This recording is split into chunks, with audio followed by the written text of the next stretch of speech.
All right, post game. What do you think of your first hand plane that you rebuilt with Grampy? Look at the camera and tell the camera what you think. Wait, what was the question? Just tell me. So you and Grampy just rebuilt this hand plane, right? Mm-hmm. What do you think, Ben? How was the process? Was it special? Are you excited to have a hand plane? I'm excited to have a hand plane. What'd you learn? That you can't have too much blade on there, or it won't cut as good. Do you have any questions for Grampy about hand planes? Yeah, I have one question. Why do you have these when you could just do that? Well, you got to have a handle because that gives you control over the tool and makes it easier to use.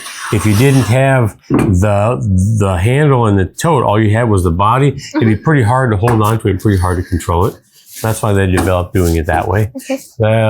Let's see here. If you hang on just a second, let me pull off an earlier version of that. No one can find anything. Hang on.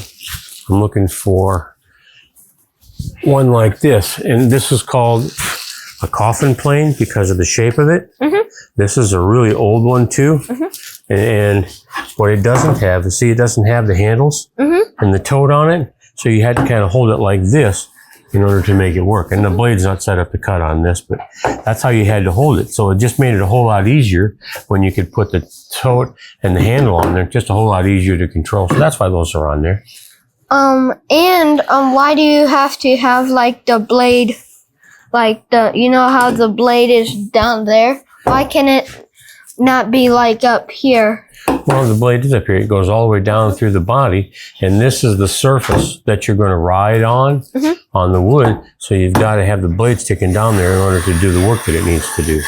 Oh, okay. I think it works good. Are there any tips you can share with Benjamin on how to properly put a hand plane down, how to store it? Well, I like to not impact the blade down here on the face, so I don't like to set them down like this. And a lot of people say it doesn't really matter a whole lot, but my preference is to always, if it's on my bench, I lay it down on the side, and if I've got it up on my tool wall, it always sits basically like that. So there's no extra weight being put on the blade itself. So you leave the blade out, you don't retract it? I don't retract it, no. And it just, I don't like to set it down like this just because I worry about hitting tools or something, or if I've got, a tool laying here, if I do something like that and set it on there, I could impact the blade, dull the blade. So I always just make it a point to turn it over on the side so there's nothing that it can run into that's going to hurt and impact that blade. I put a lot of effort into sharpening the blades.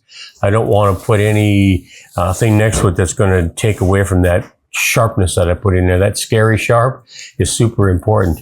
And speaking of that, we've got a video on sharpening that's out there, and we call it Scary Sharp. So you can go back and review how we sharpened everything up on this plane to make it cut the way it does. And Grampy, what would you use more, a hand plane or sandpaper? That's a great question, man. Where'd you come up with that? I don't know. That's good. I probably use a hand plane more than I use sandpaper. Why? To get stuff done, particularly on edges and all that, because I can get a better surface quicker with a hand plane that's properly tuned up and properly sharpened than I can with sandpaper.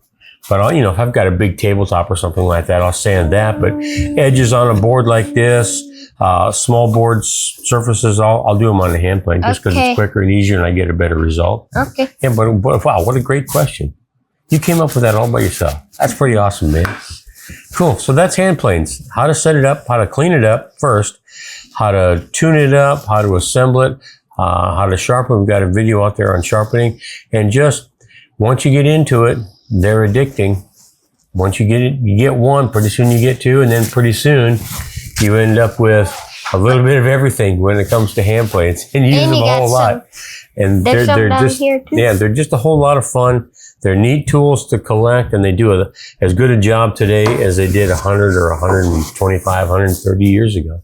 So check out hand planes. If you got questions on how we did anything or comments on it, we'd sure love to hear from you. And then obviously we like subscribers too, so go ahead and do that if you get the chance.